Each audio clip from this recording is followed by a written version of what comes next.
Saudara-saudari yang terkasih dalam Kristus, pada Minggu Prapaskah yang keempat ini, dalam tradisi Gereja Katolik disebut Minggu Letare.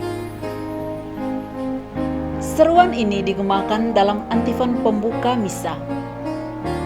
Bersukacitalah bersama Yerusalem dan bersorak-sorailah karenanya, hai semua para pencintanya. Bergiranglah riang-ria bersama Dia, kalian yang dulu berkabung karenanya. Oleh karena itu, warna liturgi sedikit berubah dari ungu menjadi ros atau pink, yang melambangkan pengharapan dan sukacita antisipasi perayaan Paskah. Saudara-saudari, bahan permenungan kita pada hari ini diambil dari Injil Lukas bab 15 ayat 1 sampai 3 dan dilanjutkan ayat 11 sampai 32, yakni perumpamaan tentang anak yang hilang.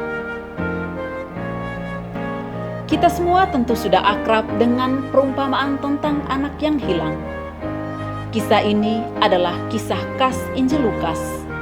Dikatakan khas karena kisah tentang anak yang hilang hanya ada di dalam Injil Lukas. Yesus berkata lagi, "Ada seorang mempunyai 2 anak laki-laki. Kata yang bungsu kepada ayahnya, 'Bapa, berikanlah kepadaku bagian harta milik kita yang menjadi hakku.' Lalu ayahnya membagi-bagikan harta kekayaan itu di antara mereka. Beberapa hari kemudian, anak bungsu itu menjual seluruh bagiannya itu lalu pergi ke negeri yang jauh. Di sana ia memboroskan harta miliknya itu dengan hidup berfoya-foya. Setelah dihabiskannya semuanya, timbullah bencana kelaparan di dalam negeri itu, dan ia pun mulai melarat. Lalu ia pergi dan bekerja pada seorang majikan di negeri itu. Orang itu menyuruhnya ke ladang untuk menjaga babinya.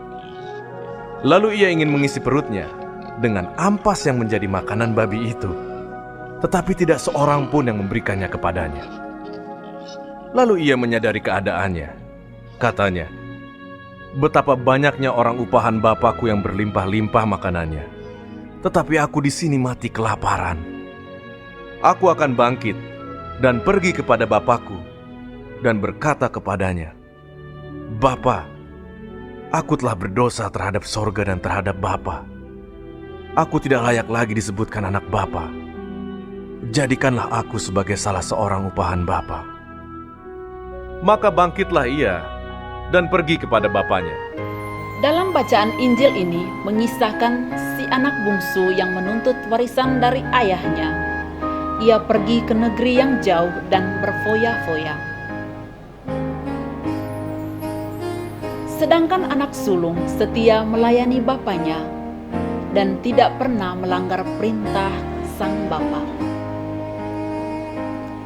Dalam perjalanan waktu, anak bungsu menyadari keadaannya, keadaan sebagai orang berdosa. Aku telah berdosa terhadap sorga dan terhadap Bapa.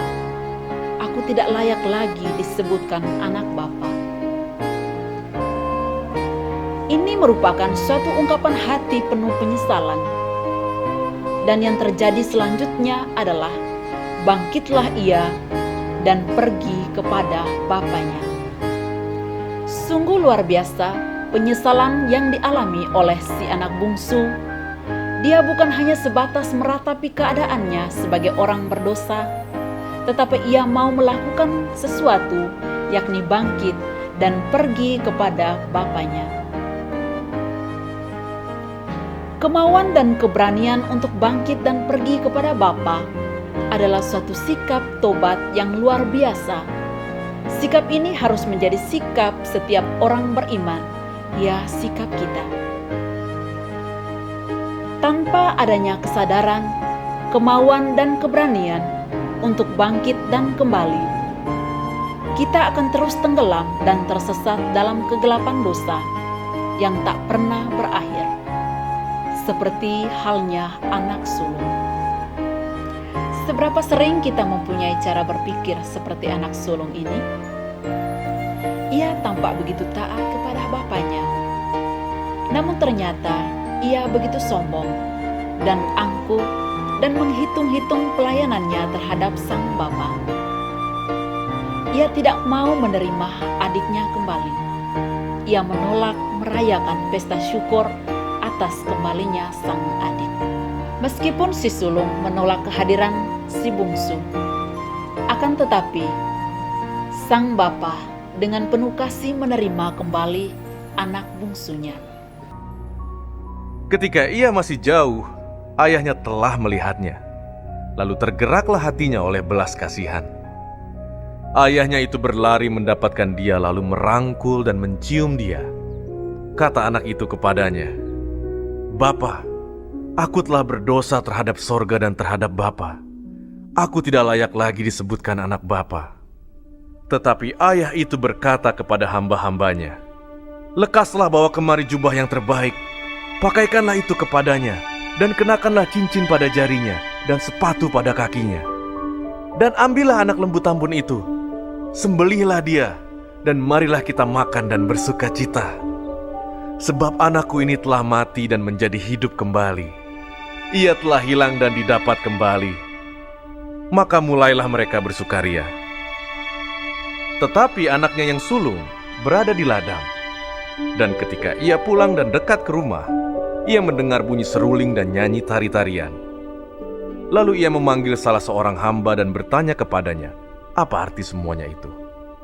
Jawab hamba itu, "Adikmu telah kembali, dan ayahmu telah menyembelih anak lembu tambun, karena ia mendapatnya kembali dengan sehat." Maka marahlah anak sulung itu, dan ia tidak mau masuk. Lalu ayahnya keluar dan berbicara dengan dia. Tetapi ia menjawab ayahnya, katanya, "Telah bertahun-tahun aku melayani Bapa, dan belum pernah aku melanggar perintah Bapa. Tetapi kepadaku, belum pernah Bapa memberikan seekor anak kambing untuk bersuka cita dengan sahabat-sahabatku. Tetapi baru saja datang anak Bapa yang telah memboroskan harta kekayaan Bapa bersama-sama dengan pelacur-pelacur, maka Bapa menyembelih anak lembu tambun itu untuk dia." Kata ayahnya kepadanya, "Anakku, engkau selalu bersama-sama dengan aku, dan segala kepunyaanku adalah kepunyaanmu.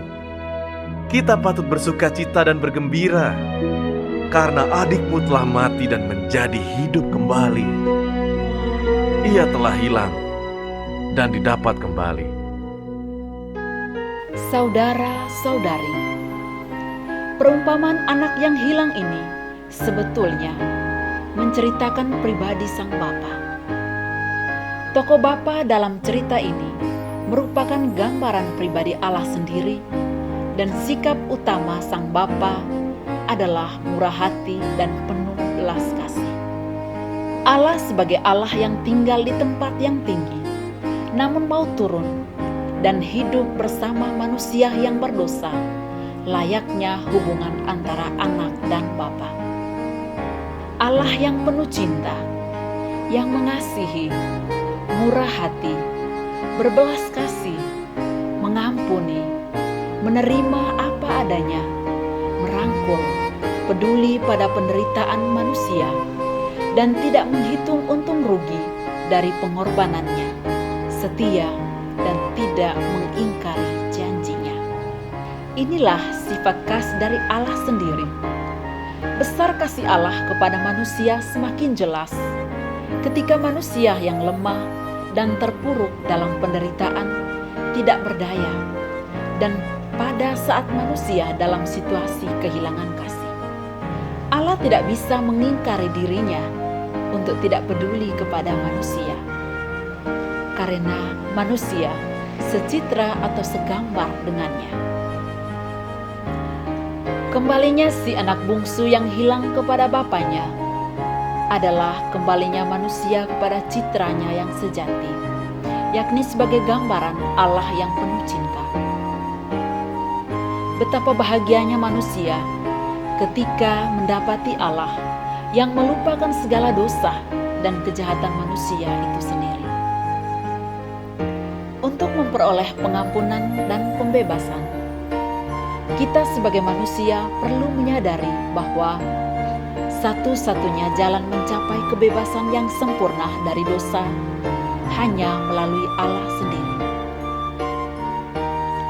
Saudara-saudari, dari ketiga tokoh Injil hari ini, kita belajar untuk bertumbuh dalam iman. Dari Sang Bapa, kita belajar sikap murah hati dan penuh pengampunan. Kita telah lebih dahulu diampuni oleh Allah. Sudah sepatutnya kita juga rela mengampuni orang yang bersalah kepada kita. Dari si sulung, kita belajar untuk tidak angkuh, sombong, merasa diri selalu benar, tidak bersungut-sungut, dan dengki kepada orang lain. Dari si bungsu, kita belajar untuk menyadari dan menyesali akan keberadaan kita sebagai orang yang berdosa, rapuh, tak berdaya, dan tidak hanya sampai pada menyesal, tetapi harus bangkit dan kembali kepada Bapa, yaitu kembali memulai hidup baru dalam semangat yang baru. Kita dipanggil untuk hidup dalam pertobatan yang terus-menerus, karena Allah adalah Bapa yang dengan setia menunggu kembalinya kita. Hendaknya di masa Prapaskah ini menjadi kesempatan yang indah bagi kita untuk menyadari akan keberadaan kita sebagai orang berdosa, bangkit dan kembali kepada pelukan kasih Bapa. Saudara-saudari yang terkasih dalam Kristus, semoga kita boleh mengalami kasih Allah, sehingga menghasilkan pembaharuan hidup dan sukacita Injili. Selamat hari Minggu, Tuhan memberkati.